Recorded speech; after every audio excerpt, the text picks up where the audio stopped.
Another story I heard about myself. This one happened in high school. We had this teacher in high school whose kid went to our high school. His name was Mr. McNamara, and his son Jake McNamara went to our high school. He was a sophomore when I was a senior, so he was 2 years behind me. And Mr. McNamara was an asshole. And one weekend, he and his wife decided to leave town, which you should never do if you're an asshole. And Jake McNamara decided to throw a party at the teacher's house. Hooray! And everyone around town heard about it, and we all got up individually and thought, okay, let's go over there and destroy the place. I walked into this party, everyone I had ever met was there, and everyone was drinking like it was the end of the world. People were drinking like it was the Civil War and a doctor was coming to saw our legs off. It was totally unsupervised. We were like dogs without horses. We were running wild. I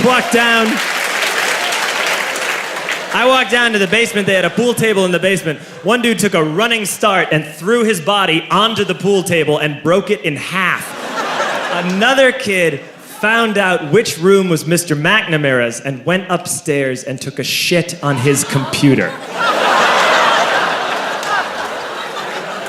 So the party was going great. I'm standing in the basement and I'm holding a red cup. You've seen movies.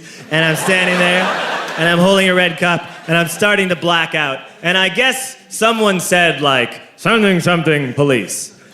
And in a brilliant moment of word association, I yelled, fuck the police!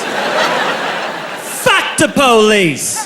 And everyone else joined in. 100 drunk white children yelling, fuck the police.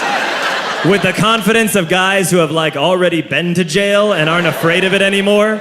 You know, that like, I serve my nickel, you come and take me confidence. But white children.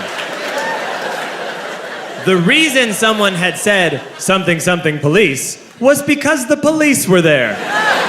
So a Chicago police officer walked down the stairs and got to the bottom in the basement and looked out over a sea of drunk toddlers yelling, fuck the police, in his face.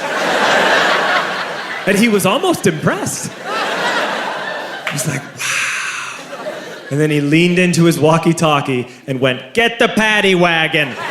And my friend John, who is now a father, this man now has a baby, he grabbed a 40, smashed it on the ground, and yelled, scatter! And everyone ran in a different direction. We all ran in different directions. It was like that scene in Ratatouille when the humans come in the kitchen and all the rats go in different ways. We all ran in different directions. I ran into the laundry room and I jumped up on the washing machine and I crawled out through a window into the backyard, and now I'm running through the backyard and there was this big chain link fence and I thought, I've never climbed a fence that high before. And then I woke up at home.